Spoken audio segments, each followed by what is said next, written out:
de semaine à tous, mesdames, messieurs, bienvenue à ce journal. Triste nouvelle, la RDC continue à compter les morts. Encore une attaque des positions de FARDC à Mayangosé, à quelques dizaines de kilomètres de la ville de Béni. Une attaque attribuée aux rebelles ougandais des ADF qui a causé 10 morts et des dégâts énormes. Le président de la RDC, Joseph Kabila Kabange, demande à la majorité présidentielle de s'organiser pour les élections. Pour ce faire, une cellule de coordination électorale est mise en place au sein de cette plateforme politique à l'issue d'une réunion à Kingakati. Enfin, de l'eau potable pour les habitants du village Moumosho dans le territoire de Kabaré au sud Kivu. Plus de 50 bornes fontaines ont été installées, un motif de satisfaction pour la population, les écoles et la zone de santé de Kabaré. Mise en place d'une cellule de coordination électorale au sein de la majorité présidentielle, voilà la grande résolution de la rencontre ce dimanche 9 octobre entre le chef de l'État et la majorité présidentielle, a déclaré le secrétaire général de la MP après la réunion de Kingakati. Obaminakou a souligné que cette cellule a pour rôle d'aider les partis politiques de la majorité présidentielle à disposer d'un schéma clair, des moyens suffisants pour gagner les élections.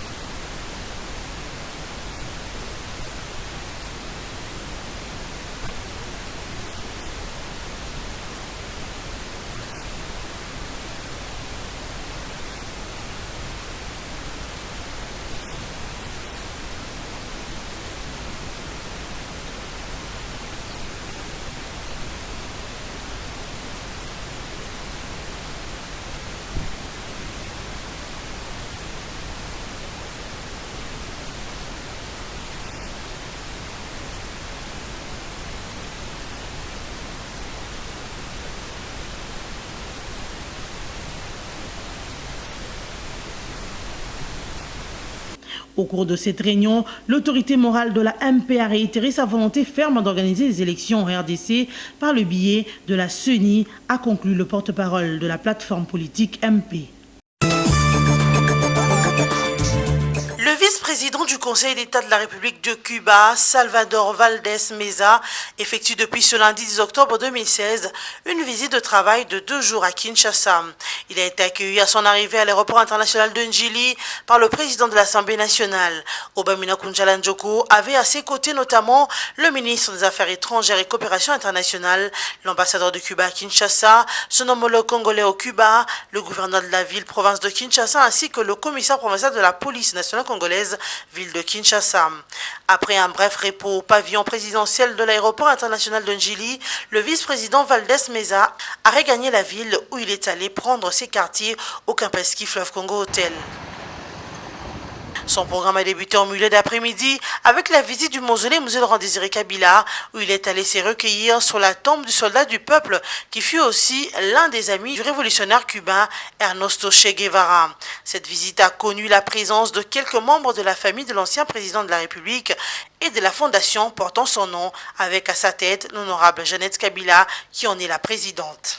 Le cortège du vice-président cubain s'est ensuite ébranlé vers l'Académie de Beaux-Arts où il a été accueilli par le secrétaire général administratif de cet institut, le professeur Ndou Anawej. Celui-ci a dirigé le vice-président Valdés Meza dans une visite guidée qui a commencé par l'atelier de sculpture et de céramique où travaillaient quelques étudiants finalistes. La visite s'est poursuivie à l'atelier de métal et de bronze où il a suivi des explications sur les travaux qui s'y font et les créations artistiques qui en sortent. Est venue enfin la visite des salles d'exposition où le vice-président cubain a admiré la richesse culturelle de la RDC à travers les œuvres d'art en bois, en bronze, en métal ainsi que des peintures. Le séjour de Salvador Valdés Meza à l'Académie a été ponctué de remises des cadeaux et s'est clôturé par un mot qu'il a couché dans le livre d'or de l'atelier d'exposition. Pour la journée de mardi, le vice-président cubain doit rencontrer tour à tour le président du Sénat, le président de l'Assemblée nationale et le secrétaire général du PPRD. Son audience auprès du président de la République, Joseph Kabila Kabange, est prévue pour l'après-midi de mardi. Réponse du berger à la bergère, la République démocratique du Congo n'a fait que respecter la première règle de la diplomatie, à savoir la réciprocité. Désormais, l'octroi de visa aux officiels belges pour la RDC est réduit à la baisse. Cette restriction de délivrance de visa a été annoncée par le ministre des Affaires étrangères et de la coopération, Raymond Tshibanda. Le chef de la diplomatie congolaise a souligné en ce terme, je cite, « Le partenaire qui se voue considération et respect, le dialogue est de mise. Il est cependant censé de se faire par la voie diplomatique et non à travers la presse. Bien plus, des conseils et suggestions sont les bienvenus, mais aucune invective ou injonction n'est acceptable. » Rappelons que cette décision de la RDC fait suite à celle de la Belgique de limiter à 6 mois maximum la durée des visas accordés aux autorités de la RDC porteurs de passeports diplomatiques. Encore de morts au Nord Kivu, 10 personnes ont été tuées dans une attaque des positions des forces armées de la RDC ce dimanche 9 octobre à Mayangozé, une localité située à une dizaine de kilomètres à l'est de Beni. Selon des sources militaires, cette attaque est attribuée aux présumés rebelles ougandais des ADF. La même source signale que, parmi les morts, il y a 2 femmes, un officier supérieur des FARDC, 2 présumés rebelles des ADF, mais aussi plusieurs blessés. Les sources des opérations Sokola 1 précisent aussi que 2 maisons et une école ont été incendiées au cours de cette attaque. Le porte-parole des opérations Sokola 1, le lieutenant Mak Azukai, précise que cette incursion est une stratégie de diversion utilisée par l'ennemi, actuellement prise en étau par les forces loyalistes. Signalons que des scènes de panique sont observées dans la partie est de la ville où depuis ce lundi matin, la population quitte cette région de Mayangozé vers la ville de Beni. Les activités commerciales tournent au ralenti dans la ville et certaines écoles n'ont pas pu fonctionner.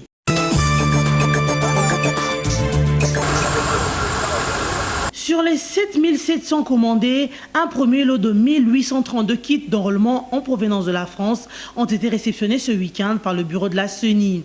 Cette réception va permettre la mise en œuvre de l'opération de révision du fichier électoral dans la première ère opérationnelle concernant cette province, l'Équateur, la Chuapa, le Sud-Ubangi, la Mongala, le Haut-Katanga, le Haut-Lomami et le Lualaba. Pendant l'opération de déploiement de kits d'enrôlement, le personnel pour la formation des agents va se déployer sur terrain également. À cette occasion, Corneille Nangaa a rappelé qu'il ne reste que 23 jours pour l'identification et l'enrôlement des électeurs dans la province pilote du Nord-Ubangi, mais aussi qu'il n'y aura pas de prolongation de cette opération dans le Nord-Ubangi où plus de 500 000 électeurs se sont déjà fait enrôler. Les membres de la CENI ont aussi visité l'entrepôt où sont stockés le reste des matériels, comprenant les cartes d'électeurs et autres kits bureautiques. C'est au total 80 000 foyers de Mumosho au territoire de Kabaré, dans le sud Kivu, qui auront désormais accès à l'eau potable. Inauguré le samedi dernier, ce réseau d'adduction d'eau est constitué de 51 bornes fontaines. Cette eau tirée d'une montagne située à une distance de 10 km du village de Mumosho sera répartie dans 11 villages de Kabaré et de Walungu. Un vrai soulagement pour les habitants de cette cité qui ont souffert pendant longtemps du manque d'eau potable. Ce réseau d'eau de Mumosho ne servira pas seulement d'usage domestique, mais également les écoles, la paroisse catholique et la zone de santé, mais surtout la maternité des Kabaré, comme l'a indiqué un personnel d'un centre de santé de cette cité. Il a affirmé qu'ils ont eu beaucoup de problèmes dans leur centre de santé, surtout la maternité qui est beaucoup fréquentée et les besoins en eau est considérable. Pour le président de Rotary Club, Dr Jean-Polepo Lechumba, son association a dépensé près de 6 000 $ américains pour répondre aux besoins de la communauté, celui d'avoir de l'eau potable. I've worked with a lot of different Muslim groups. Après une ambiance glaciale lors du premier débat de l'élection présidentielle américaine, Hillary Clinton et Donald Trump ont de nouveau croisé le fer en direct sur les chaînes de télévision. Après la révélation d'une vidéo datant de 2005 qui montre le républicain Trump tenir des propos très vulgaires et machinistes à l'encontre des femmes, Hillary Clinton a su se maintenir en position de force. Ce deuxième débat, qui devait prendre la forme d'une séance de questions-réponses avec les électeurs, s'est réduit à des échanges très virulents entre les deux candidats qui se sont mutuellement accusés de mentir, multipliant les attaques personnelles. Donald Trump a même menacé de mettre sa rivale en prison en cas de succès le 8 novembre prochain. Il n'aura pas fallu longtemps pour que le débat entre dans le vif au point d'atteindre un niveau de violence inédit. Le républicain a répété ses excuses pour cette vidéo avant d'accuser l'époux de son challenger d'avoir abusé des femmes. Bien avant le débat, Donald Trump a eu à faire une conférence presse-choc avec 3 femmes accusant Bill Clinton de les avoir agressées sexuellement dans les années 1970 et 1990 et une 4e reprochant à Hillary Clinton d'avoir aidé à faire libérer son violeur présumé quand elle était avocate. Trump a aussi évoqué l'inactivité de son adversaire lors de l'attaque de l'ambassade américaine par des islamistes à Benghazi en 2012 de n'avoir pas répondu au téléphone et la reprochant de n'avoir rien fait depuis 30 ans de sa carrière politique. Face à toutes ces accusations, l'ex-secrétaire d'État a rappelé sa longue expérience politique et sa connaissance de dossiers internationaux, évoquant notamment la Syrie, l'accord sur le nucléaire avec l'Iran et la bataille diplomatique engagée avec Moscou. Le 19 octobre prochain aura lieu le 3e et ultime débat entre Hillary Clinton et Donald Trump, dernier virage pour l'élection présidentielle américaine. Suite aux informations selon lesquelles Washington a élaboré des plans d'attaque contre l'armée syrienne, le ministre russe de la Défense a annoncé d'abattre tous les objets volants non identifiés en Syrie à des fins défensives. Il faut savoir que la défense russe abattra les aéronefs non identifiés en Syrie et les systèmes anti-aériens S-300 et S-400 sans avoir le temps de déterminer leurs appartenances. Le général Igor Kononchekov, porte-parole du ministre de la Défense, a souligné que le système russe ne pourra pas déterminer une ligne discrète, le trajet précis des missiles et leurs appartenances. De son côté, le chef de la diplomatie russe, Sergei Lavrov, affirme que le système russe S-300 et S-400, récemment fournis à la Syrie, ne pose aucune menace et qu'ils ont recouru à des fins purement défensives. Toute frappe aérienne au tir de missiles contre le territoire contrôlé par le gouvernement syrien posera une menace évidente aux militaires russes, a précisé Kononchekov. Dans la semaine, Moscou a confirmé la mise en place de systèmes S-300 en Syrie argoin. Il faut de mesures concrètes pour éviter la bavure contre le militaire russe semblable à la frappe de la coalition internationale dirigée par les États-Unis contre Deir ez-Zor. Cependant, l'armée syrienne est dotée d'un système anti-aérien efficace et elle a porté des tirs du système russe pourra prendre au dépourvu tout objet volant non identifié, a souligné le ministre russe de la Défense. Les poulains de Florent Ibengui ont encore prouvé de quoi ils étaient capables en dominant largement la Libye avec un score de 4-0 samedi dernier en match de la première journée des éliminatoires du Mondial de Russie 2018.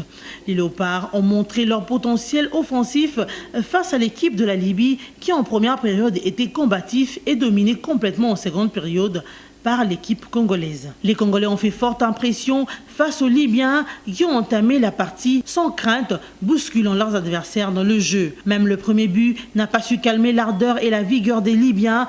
Ces buts qui est intervenu plus tôt dans la partie à la 6e minute par Mbokani qui, après avoir claqué la porte, ouvre le score sur une passe de Bolassier. Ainsi, jusqu'aux dernières minutes de la première mi-temps, les Libyens ont continué à battre le jeu pour frôler la cage de Matampi à la 37e minute. Et pour leur part, les Congolais ont continué à se montrer vigilants en marquant un deuxième but au temps additionnel par Bolingui, but qui les a permis d'aller au vestiaire. La seconde période fut moins équilibrée avec le changement opéré par le sélectionneur libyen à la pause, mais les Congolais n'ont pas lâché prise jusqu'à clôturer ce match avec un score de 4-0. Si les Congolais avaient un message à lancer aux autres équipes du groupe A, cela a marché car ils ont atteint leur objectif. Il reste 5 matchs pour atteindre et poursuivre leur objectif qui est de se qualifier à une compétition à laquelle la RDC a participé il y a 44 ans. Ici de noter que, juste après cette défaite face aux Léopards de la RDC, le sélectionneur libyen a été limogé. C'est la fin de cette édition d'actualité, mesdames et messieurs. Voici l'essentiel de l'actualité. Triste nouvelle, la RDC continue à compter les morts. Encore une attaque des positions de FARDC à Mayangosé, à quelques dizaines de kilomètres de la ville de Béni. Une attaque attribuée aux rebelles ougandais des ADF qui a causé 10 morts et des dégâts énormes. Le président de la RDC, Joseph Kabila Kabange, demande à la majorité présidentielle de s'organiser pour les élections. Pour ce faire, une cellule de coordination électorale est mise en place au sein de cette plateforme politique à l'issue d'une réunion à Kingakati. Enfin, de l'eau potable pour les habitants du village Moumoncho dans le territoire de Kabaré au sud Kivu. Plus de 50 bornes fontaines ont été installées, un motif de satisfaction pour la population, les écoles et la zone de santé de Kabaré. Merci de nous avoir suivis et bonne suite de programme sur BSI TV.